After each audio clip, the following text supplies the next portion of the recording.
Hey there, this is Alex with Gray Area. Welcome to our series Spotlight, where our mission is to build a bigger and more united house music community by sharing new and exciting artists, festivals, and event brands with you. In this interview, you hear from Luzi Tudor. The Romanian born techno artist moved throughout Europe before settling in Seattle, where she discovered dance music. We'll talk about her journey from raver to promoter to producer, and how the clarity she gained during her recovery from substance abuse allowed her to realize her full artistic potential. Be sure to like this video and subscribe for more interviews just like this. Hi Alex. Hi Lucy, how you doing? How's your day going today? It's going really good. It's been busy since early in the morning, but I'm so happy to be here with you today. Awesome, great to see you too. Thanks for being on today. We're just gonna give it a few minutes while people filter in before we get started, um, and we're gonna pretend like we weren't talking for 5 minutes before this started. Perfect.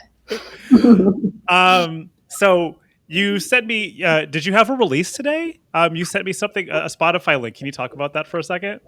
Yeah, so super excited. So Lane 8's label, This Never Happened, just published my Spotify takeover list, which has one of my tracks on it and then a compilation of some of my favorite current tracks as well. So that just came out this morning, and it's really exciting to have his support. It's so awesome for you to be like associated with such a large artist. Even after like only releasing a couple of songs, how does that feel? It feels pretty euphoric and surreal and also incredibly motivating. Like I'm working on a bunch of new stuff, and just having that kind of support behind you, even if, from that level, Yeah. it just gives you more fuel to the fire of, wanting to really exceed and do something that's really meaningful for all of the people in his sphere as well. Yeah, absolutely. And I mean, you've been in music for a really long time, but you've just started focusing on production recently. So it must be incredibly gratifying to have that kind of like that level of support so early on.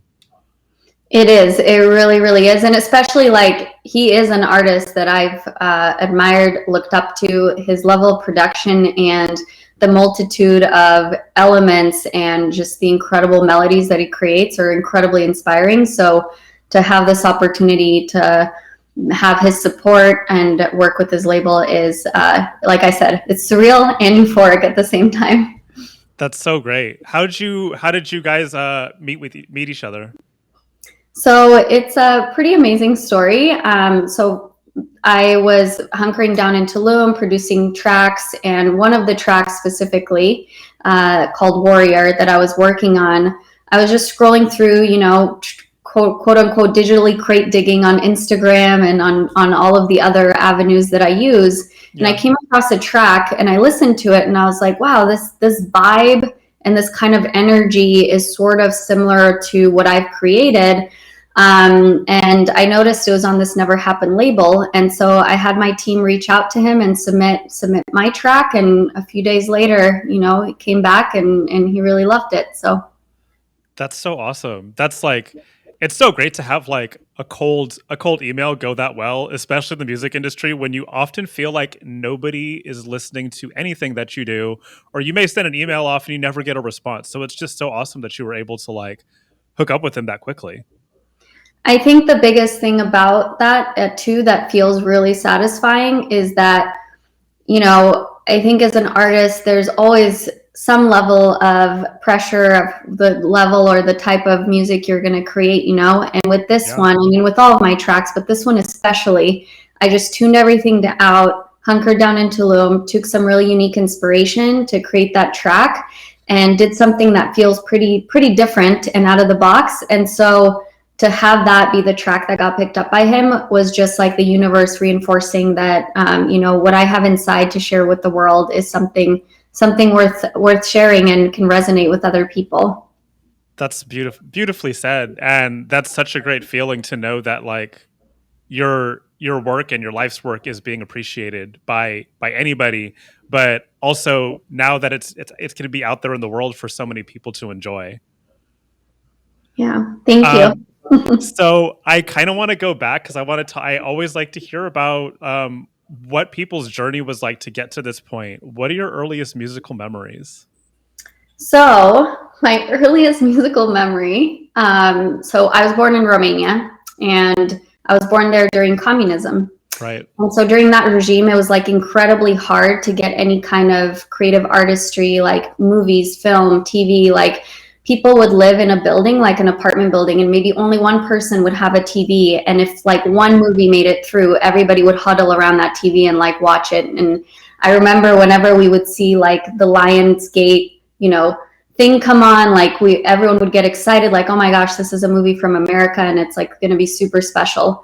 And it was like that with music too. And my earliest musical memories are twofold. So like one, my dad actually played piano in college, and he would do like a sort of like a Saturday Night Live type of thing in the basement, like doing comedy and stuff and playing piano. And he told me about what he did when he was in college, when I was really, really young, and kind of shared with me how important art is in activism and all that stuff. Then the other memory I have is watching Thriller by Michael Jackson when I was like, I don't know, 4 or 5 years old or something. And like that would be on repeat because again, it was like the one thing that kind of got through from America, and people were so inspired by and had this image of the American dream, and seeing music or movies from there was like a really big deal. That's such a like magical memory, especially like for that to happen with all of those crazy things going on around you. It must have been like, music must have been some kind of solace from all of that insanity. Yeah. Yeah, I mean, absolutely. Music, throughout my whole life, has been a solace from all of life's challenges. So, absolutely. So you moved when you were 5, you said? Yeah, so when I was 5 years old, the revolution happened in Romania, and my dad knew that things were not going to get better right away. Yeah. So he crossed over and took a journey to Germany, asked for political asylum, and then brought my mom and I over a few months later. And so the first stop we made on our journey towards the US was Germany when I was 5 years old. And you moved several times more after that before you ended up in the US, right? I did. We moved, I counted one time, and I think by the time I was in high school, we had moved 17 different times in terms of cities, but then the US was the fourth country that I lived in by the age of 11. How do you think that experience of like being moved around so much, and obviously I'm going to assume that you soaked up a lot of different music along the way. How did that help construct your musical DNA? Yeah, I mean, so first off, it really gave me a ton of diversity because on one hand, I was trying, like any young person does, try to fit in, right? So like I was trying to assimilate to certain cultures, and so I would pick up what was the musical experience in those different areas, and then on the other hand, I had what really makes me feel alive and passionate. So from very early on, I explored, warehouse raves. And started exploring electronic music. Then on the other hand, I was also really passionate actually about underground hip hop, which I read that you're from Oakland. So like, Yeah. actually that's also a big influence in my life.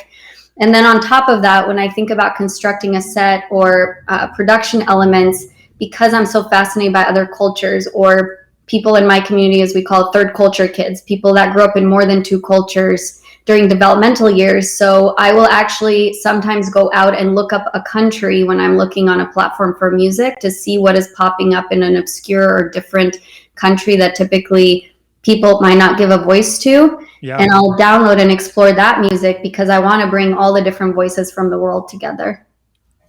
That's so interesting. To one, have that in your background, that kind of cross-cultural competency in your background. I imagine it also kind of helps you in the music industry to be able to shapeshift that much. You're able to like have discussions with people on a deeper level and to be able to connect with your fans and like dance floors when you're DJing in different ways too, I imagine. Absolutely. And it's also just like having this strong inner knowing that no matter where you're from, who you are, that at the end of the day as humans, like what we're seeking is connection. And I know that firsthand from like the experiences that I had. And I think that also allows a sense of connection and calmness with the audience as well. Because no matter where I'm at, not only is it a sense of understanding and relatability, but I just know that no matter where we're coming from, what we want is connection and understanding. And on that note, when did you first start to connect with dance music, and when did you start to really fall in love with it? Yeah, so really early on, I like actually researched even the roots of like Kraftwerk and like Bella Brothers, going back to Chicago house music, all of that stuff when I was like in high school. I was equally passionate about that and psychology and sci-fi for some reason. Those are like the three things that I really loved to read, explore, listen to. And there was this place called NAF in Washington State where I was living, and a couple other warehouse parties and a place called Electric Tea Garden. None of these places exist anymore, but that's where I felt like I could get away from myself and some of the pain that I was feeling as a teen from having moved so much and having different experiences, and Yeah. finding community regardless of that was sort of separated from like societal norms. And that's when I really started connecting with it. Was basically in high school at a really, really deep level. And from then on, it's been such a big part of my life, even before I started really producing and performing. Yeah, well, let's talk about that too. Before you started, you took kind of a different path than a lot of producers and DJs do. You got into dance music, and then you became a promoter, and you really pushed forward in that. Can you talk about your journey from really discovering dance music to now, where you're actually like being a creator? Yeah, so I started promoting. It was in Seattle, and basically each week there was a night, probably at any of the major clubs there. Sea Sound Lounge, that's no longer around, was probably my favorite spot, and then like Trinity and Venom and some other ones. And we would, create different nights and experiences. My former business partner for that, he's gone on and gone into tech, but we always talk about how like actually doing nightclub promotions gives you the best like most acute life experience, like in a very sort of a close knit environment, and very quickly you gain life experience because you're Yeah. dealing with people, you're dealing with humans, you're dealing with artists, locations, events, like all these constraints. But I just loved it so much because I got to be a part of it in a way that I wouldn't have been able to been a part of it. And I always thought about how I would want to DJ and produce, and I had to get over some inner struggles in order to get to the point where I had to meet my authentic self and start producing and performing. But it started out by ways of promotion, and then I even started co-creating with a woman, True Love. She's an artist who's my best friend. We would take out of Tractor the visual waveform of your favorite sound, and she would create that into a painting.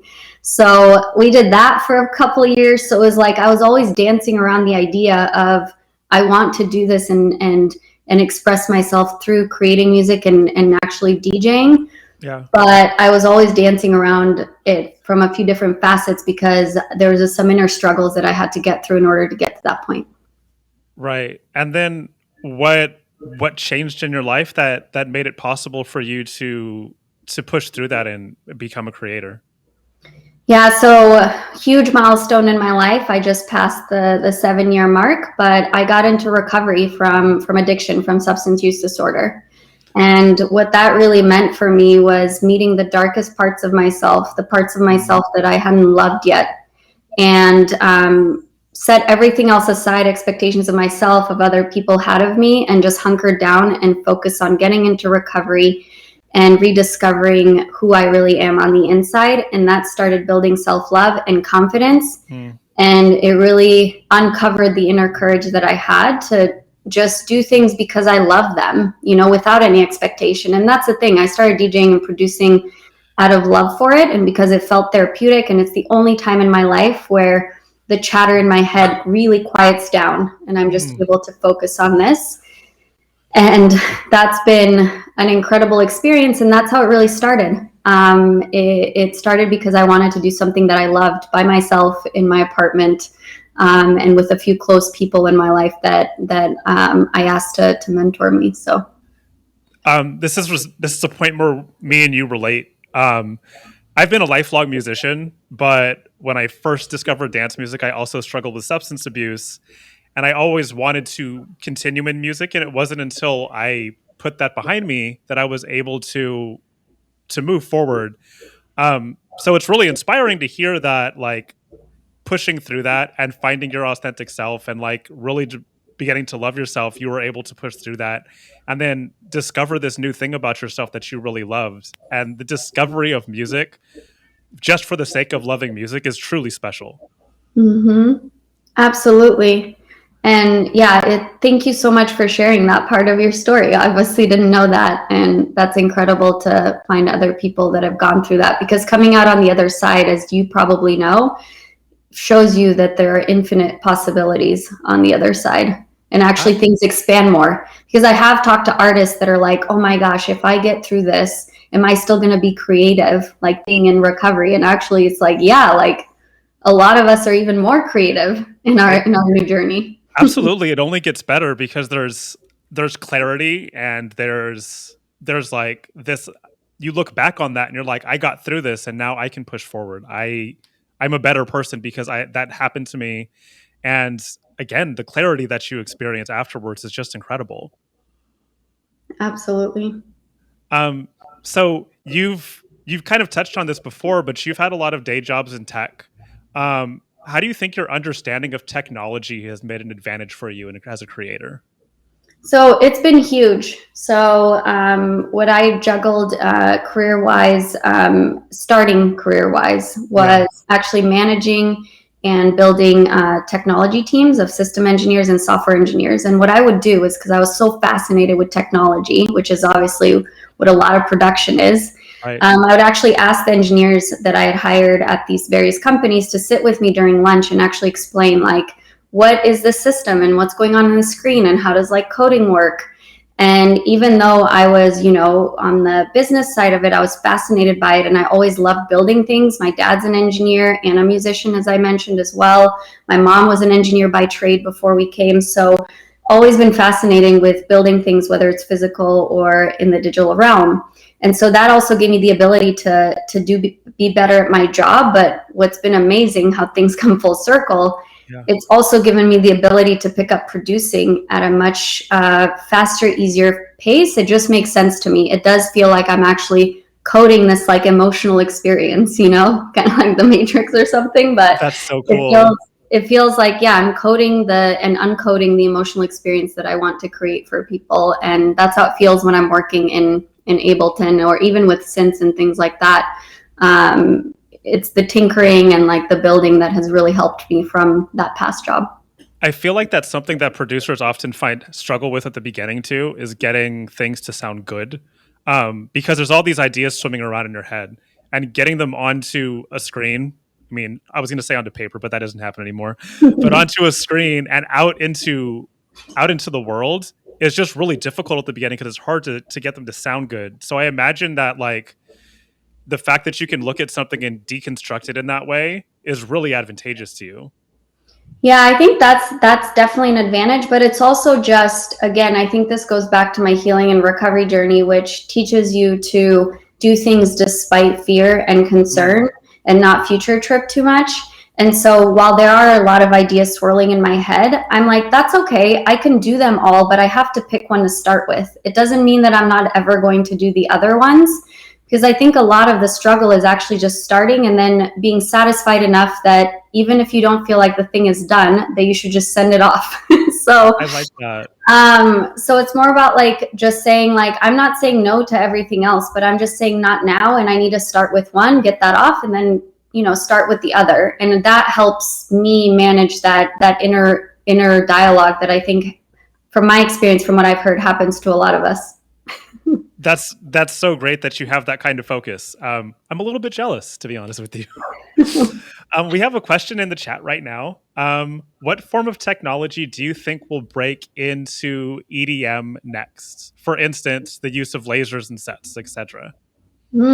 Interesting. So I think augmented reality, I mean, it's already happening, and as a result of the pandemic, it started to, but I think that's going to be more and more embedded. And I think we're going to start seeing some clear winners on what sort of a more widespread metaverse is going to exist. And there's going to be some mainstay quote unquote venues and ability to interact in there. So I think that's one. And then second, which is probably what I'm personally most excited about, is for companies like Magic Leap to actually get augmented reality right, in the sense that then you can have interaction with holographic like characters that are in person in the venue, but also like are digital to in a certain sense of the word. So I think just more interaction with the music, as well as with the actual experience of the show, and combining that from the real world and virtual reality is where we're headed. Absolutely. I think the time we're in too, I think that really opens up really great avenues for artists and brands to connect with new audiences. Because what I noticed during the pandemic is like when Twitch sprung open, it was like a dam and burst, and there were all of a sudden all of these brand new fans that had possibly never even heard any of this before that were flooding in just because it was the thing to do. Um, and as a result, like live shows are way more interesting now because you have like an entire new generation of kids that are out there like listening to dance music. Yeah, absolutely. I think that's totally spot on. Let's talk about your production gear for a second because you kind of touched on it, and you have some pretty awesome stuff. I saw you on your Instagram like going to purchase something, and it's like exciting for me to watch like people like discover new gear. Do you prefer to stay in the box, or do you prefer analog gear more?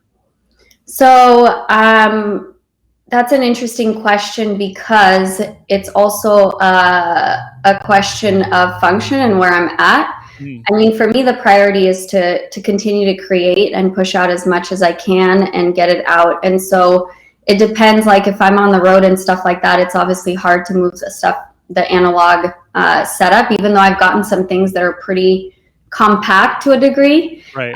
But if geography and movement and travel was not a factor, I actually prefer the combination. Like I definitely love the touch and feel. I just got a DFAM Moog and a new product called the Cicada, which I'm super excited about. But I like the combination of the two. And yes, there's sometimes some trickiness to the integration of the two, but I just think digital and analog, they both give you an incredible way to expand like your studio in a way that we couldn't decades ago. Yeah. And I think that there is value to that, but the crispness and the sort of the quality that you get from analog, for me at least, is still above what you can do with digital, or having a live instrumentalist like recording for you. I don't think that's been matched yet to perfection. But I also would never do away without the digital because it gives me this expansive way to have everything in one room, which is not possible for every artist. Yeah, no doubt. I mean, it's so much cheaper now to break into production, which is why we have like this explosion of new producers that are doing incredible things in the box. But there's nothing that rivals the warmth that you get from analog gear, or from putting a needle to a record. Yeah. And I mean, cheap unless you go to a place like Perfect Circuit in LA. I'm just kidding. Well, If I go in definitely. there, I'm selling my house. It's Well, so there's. amazing. Oh yeah, I know. I agree. There's definitely some stuff in digital where I'm like, oh god, I really, really would love to have that, but I can't put a mortgage on my house for it. Yeah. So I want to talk about something you said in an interview. You said, and it's a quote. You said your mission is to create experiences that connect humans and humanity in an impactful way. How do you see techno doing that? Yeah, I mean, with music, right? It's frequencies running through your body. And there's even science now that tells us that like those things have an impact on your state of mind. And I think music has the ability to do that. And I can also create these connected experiences for humans in a different way than I was able to before. Being able to reach an audience in a closed room for that moment where we're all having this shared experience, it's either going to enhance the relationships and the friendships or the romantic encounters that people are having in that space, or it's going to give them a way to escape from whatever struggles they're having. And I think knowing that that's the type of thing that I can co-create really with the audience is falls right in line with my life's mission. I see that just as important as other work that people are doing in other categories. I think it all blends in really well together. Absolutely. When I think back on my most impactful relationships in my life, almost all of them have been as a result of music. Um, Same here. Yeah. 100%. Yeah. And it's funny too, because when I first started doing this, people would tell me, they're like, oh, going to a rave, that's just for fun. You're never going to find anybody of value there. That's just to go out and do whatever it is that you do there. And that whoever that person was, I don't remember who they were, and for good reason, because they couldn't have been more fucking wrong. It's so true. Every important relationship that I have has some way or fashion been tied through music. Absolutely. 1000%. Yeah. I want to touch on something else too, because it kind of relates to your idea of impactful experiences through music. And it's something that's come up a lot in the last year, but the foundation of dance music was activism. Dancing at the club is a form of activism. It's saying that this is important. And the people that founded the dance music were activists in their own right. Yeah. And you have a background in activism as well, and advocacy work. Can you talk about why that's so important, such an important part of your life, and how it relates to your work in music? Yeah, absolutely. So, as I mentioned, I'm in recovery from substance use disorder, and part of that mission of helping people connect to each other is helping people get into a grounded enough place that they can connect and they're not isolating. So, again, it goes back to my life's mission. And what I'm seeing in society, and while it's changing through the work that's being done, is that there's still this discrepancy between people understanding that mental health is physical health. Like, they are actually synonymous, intertwined. They also, there's treatments. I mean, from all facets of it, mental health and physical health are on the same plane. But there's been such a stigma around mental health. And so I see the ability to be in dance music and talk about my experience that other people will relate, and not just realize that, it's something you can get easily support for, just like you would go to a doctor's appointment for a fractured leg, right? It's something that people should be comfortable doing and talking about. Yeah. But also, again, I believe music is a form of therapy in its own right. And I think being able to use my voice and my music to inspire people to get help and feel supported, and also see that people that have gone through this are doing things that they want to be doing to inspire them to pursue their dreams is part of why I'm so passionate about the work. That's so powerful. And thank you for finding that union between the two, because I think it's something that's really, really important that we talk about in dance music, especially because it often goes by the wayside, because a lot of people are so devoted to the excess and the fun aspect. And there's a lot of issues out there that need to be talked about, and we all need to be together on this and break that stigma. Yeah, absolutely. So I always like to end my interviews by asking the question, what excites you about the future of dance music? Ooh, what a great question. So I believe, just like the Renaissance back in 1908 or 1900s, or any kind of struggle that the world goes through, it actually forces a new wave of artistry and creativity. Like, it is the very fabric that makes life meaningful. And so I think, while the last couple of years have obviously been a huge struggle for the world as we've gone through this pandemic, what excites me is that, which I'm already starting to see, like, there's going to be tendrils of new, interesting, powerful art coming out. And so I don't know exactly what it's going to look like aside what is inside me, but I know there's going to be a huge variety of just incredible advancements and creativity and emotions spilling out through the art form of dance music. That is going to be a result as humans getting through something so profound as a entire world, really. Absolutely. Thank you so much for that. That's so well said. Before I let you go, is there anything that you want to talk about, like on the music front? What's next for you? You mentioned your work with Lane 8. What else are you doing? Yeah, so actually on August 17th, so next week, comes out my track Warrior on this Never Happened label, Lane 8's label, which I'm super excited about. And then the following week, I actually get to open up on his tour at the Brooklyn Mirage, August 25th through the 27th. There's still tickets out for the 25th. The other 2 days are sold out. But it's today marked the beginning of this journey with his label, and I am so just excited and honored to be supported by such an incredible artist.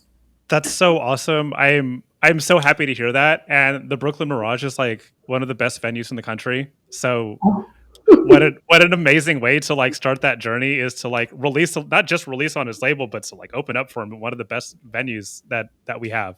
Oh, Congratulations. every day for the past few years, I look at who's played there, and it's my biggest inspirations. And so to be able to go do that in 2 weeks with someone like him and other folks on the roster that I can't talk about, but yet is just absolutely incredible. So I'm on cloud nine for sure. Congratulations and much respect to you for like scoring such an epic start to this journey.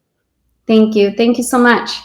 Um, I there's somebody asking in the chat if you're playing with Lane 8 at Red Rocks. I'm sure you couldn't tell if that was part of you couldn't tell anyways, but just Brooklyn Mirage in the next 2 weeks, but who knows what the future will hold. Well, if you can score a Brooklyn Mirage date, there's no doubt that the Red Rocks may be in your future, and I would love to see that for you. Thank you so much, Alex. This has been incredible. Thank you so much for being here today. I really appreciate you taking the time out to speak with us. My name is Alex Diaz. This is Luzi Tudor. You've been tuned into Gray Area Live. Thank you so much for being with us today. Bye. Have a great weekend, everybody.